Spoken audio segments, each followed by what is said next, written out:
Ayan, hello viewers. So magta-try naman tayo ng product ng para sa sasakyan. So ito, try natin itong foam cleaner. So try natin ito sa mga seat natin, no. So ito, napakalinis pa. So try natin.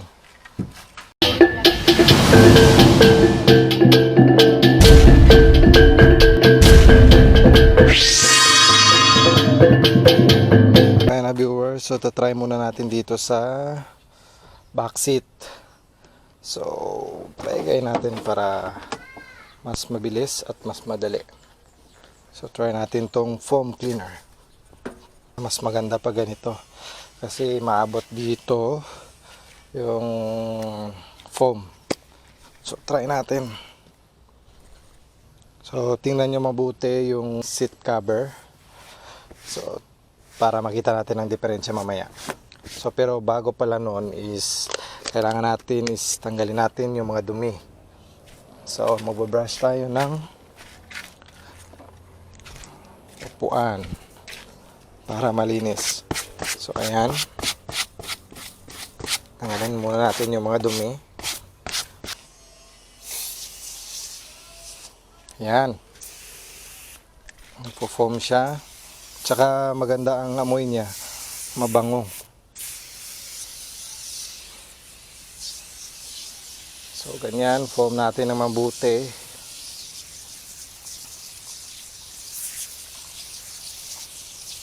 So ayan, nag-foamy siya. So trapo natin ito dito.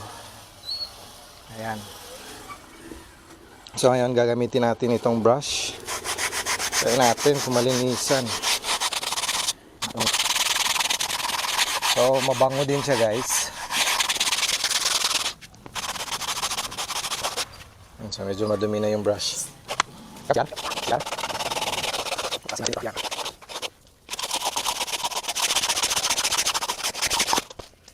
So ito yung kamay ko may foam.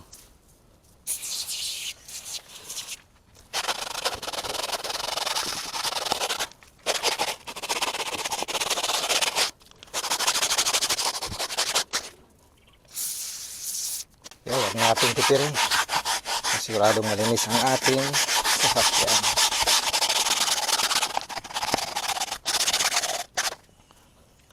So ayan na viewers, medyo meron pa din siyang madumi. Pero parang na-enhance siya dahil dito sa foam. So bibigyan natin ng rate mamaya pag matapos. So ito yung brush. At medyo may dumi.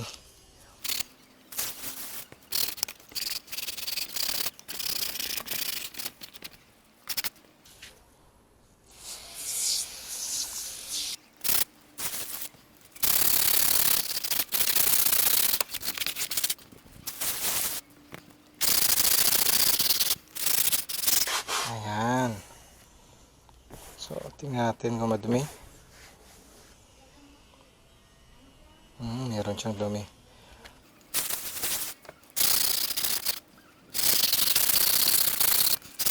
So, makita nyo dito sa brush niya na medyo merong konting dumi. So, dito naman tayo. So, pataas natin ito. And then, mag-spray tayo.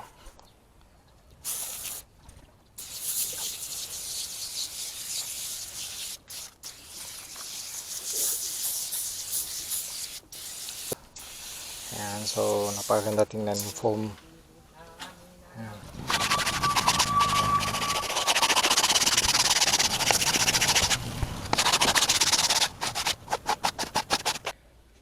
So ayan sa viewers.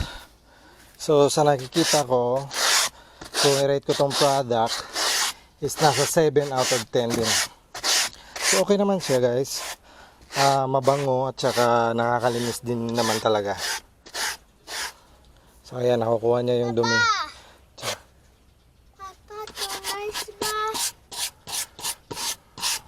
Nakukuha niya din yung dumi. At the same time, na-disinfect natin yung puan. Pero siguro sa kalumaan na rin siguro ng kulay nung cover is parang hindi siya nahalata. Na luminis din siya kahit papano kasi iba rin pag sa personal mo siya nakikita. Pero para sa akin, luminis din yung upuan ko at saka yun, naging mabango na siya kasi may dala siyang amoy. So dito naman tayo sa harap. Tapos kailangan brush muna natin para matanggal yung mga alikabok.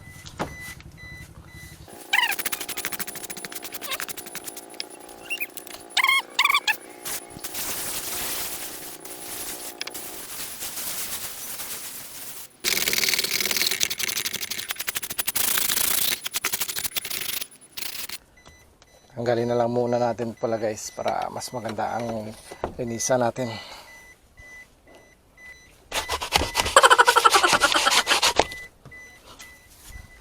Tapon pa. Anak ko. Ay sus. So ayan viewers, nalobat yung camera ko, so cellphone na muna. Pwede din pala dito sa mga hand grip natin. Mga pero kahit hindi na brush, basahan na lang. Yan. So para malinis siya at hindi siya madumi. Yan. Kasi isa ito, viewers, sa pinakamarumi na part ng sasakyan kasi iba't ibang kamay at saka mga yung hinahawakan natin ang ginagamit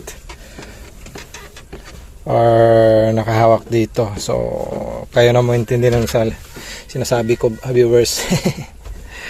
At dito lagyan din natin. Yan. Ito yung sa kambyada niya, so para talagang malinis. Kaya na viewers, so hindi lang kailangan kasi viewers sa pagkakaroon ng sasakyan is hindi lang sa labas ang dapat malinis, kailangan pati sa loob malinis din. Ayan.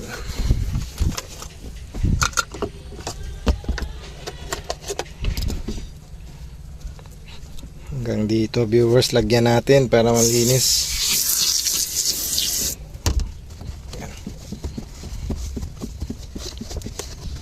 Ayan, so para malinis.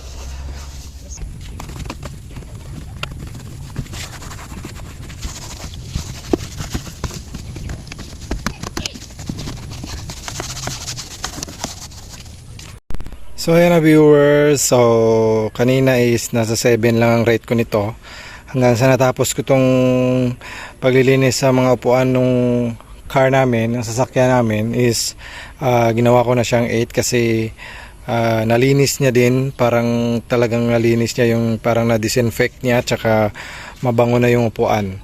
So ginawa ko ng 8 out of 10 ang review ko nitong multi-purpose foam cleaner. So ito ay in-order ko lang sa Shopee.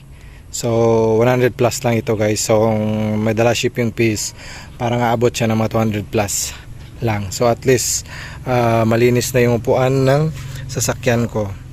So ayan. Medyo basa lang siya ng konti kasi yung sa foam, pero parang madali naman ito siyang matuyo.